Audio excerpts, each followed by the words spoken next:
showed me. Nod my head, don't close my eyes. Halfway on a slow move. It's the same way you showed me. Assalamualaikum warahmatullahi wabarakatuh. Perkenalkan, nama saya Lintang Cahyaning Tias dengan NIM 1100012214079. Baiklah, setelah perkenalan tadi, maka izinkan kami di sini untuk menjelaskan mengenai tema yang kami ambil, yaitu adalah badan usaha berbadan hukum. Apa sih badan usaha badan berhukum? Yaitu adalah entitas tersendiri yang memiliki status hukum tersendiri, yang mana terpisah dari pendirinya dan diakui oleh hukum sebagai subjek hukum. Dalam hal artian di sini adalah maka badan usaha badan berhukum dapat melakukan perjanjian dan juga dapat dituntut atau menuntut atas nama dirinya sendiri. Sebagaimana yang telah tercantum pada Undang-Undang Nomor 40 Tahun 2007 bahwa siapakah yang berhak untuk mewakili dari badan usaha tersebut, yaitu adalah direksi, yang dimana direksi dapat mewakilkan PT-nya atau badan usaha baik di dalam ataupun di luar pengadilan. Setelah menjelaskan apa itu subjek badan usaha berbadan hukum, selanjutnya kita akan menjelaskan mengenai objek. Apa sih objek dari badan usaha berbadan hukum?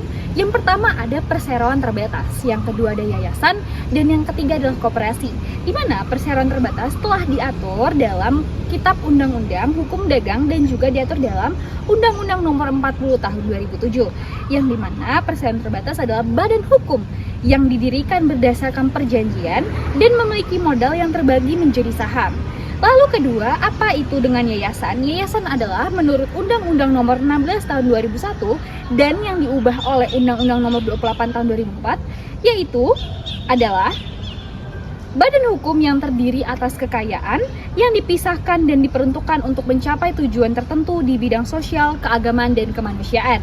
Lalu masuk kepada koperasi, di mana koperasi diatur dalam Undang-Undang Nomor 17 Tahun 2012, yaitu di mana koperasi sebagai suatu perkumpulan orang atau badan usaha yang memiliki tujuan yang sama. Apa tujuannya? Yaitu mencapai kesejahteraan ekonomi yang berlandaskan asas kekeluargaan. Selanjutnya, saya akan membahas hak kebendaan yang berkaitan dengan jaminan.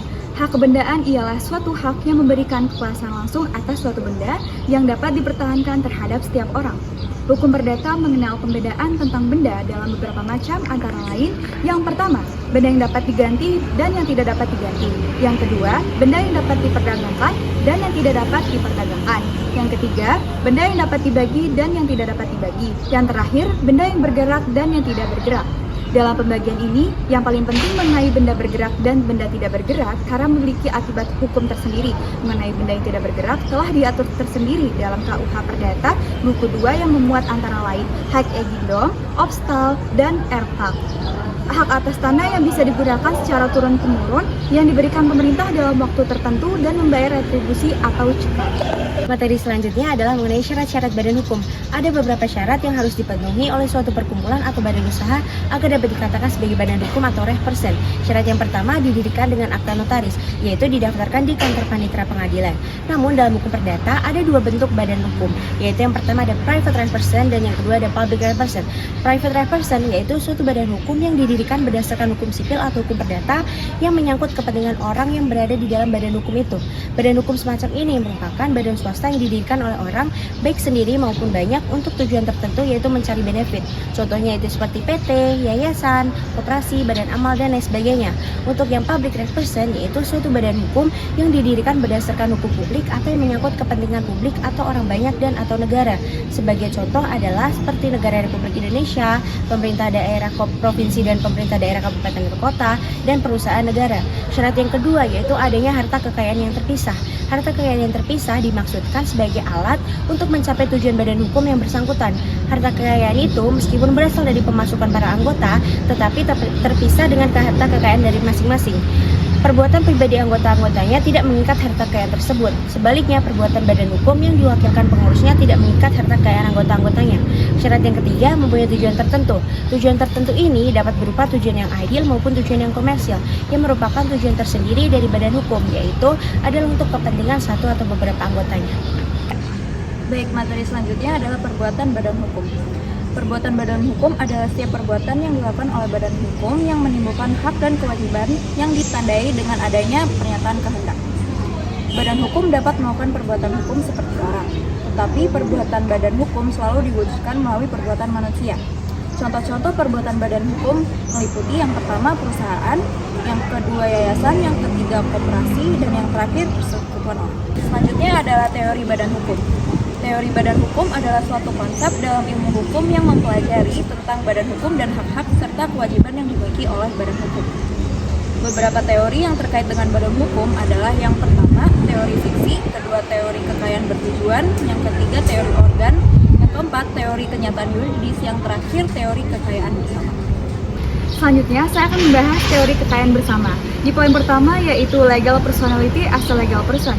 Konsep legal personality as a legal person ini dikenal dengan istilah teori fiksi.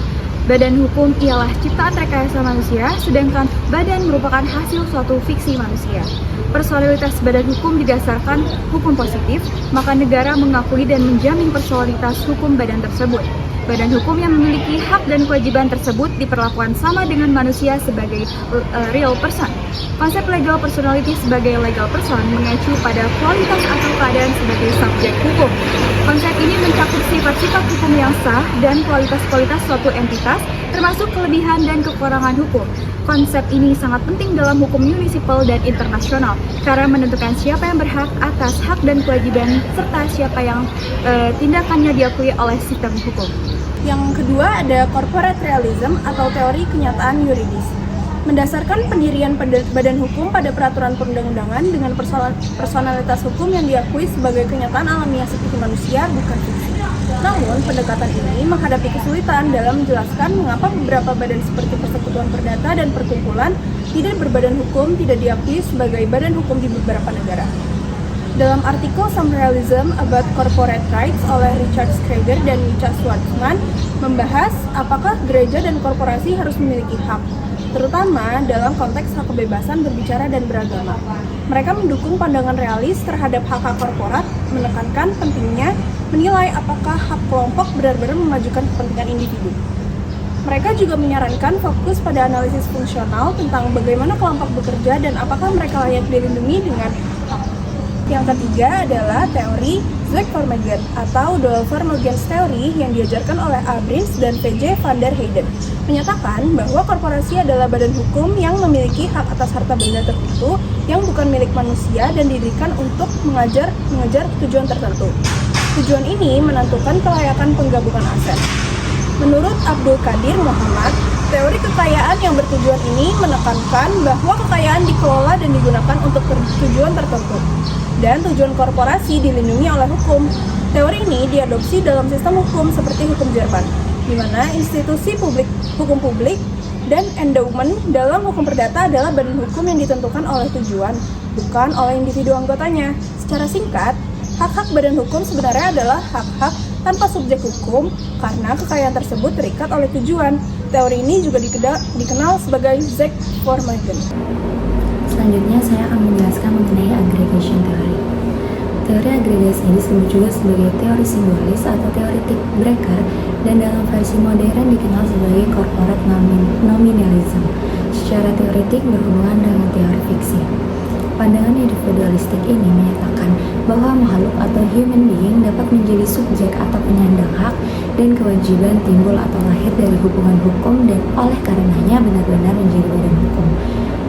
Menurut konsep personalitas korporasi, badan hukum ini adalah semata-mata suatu nama bersama, suatu simbol bagi para anggota korporasi.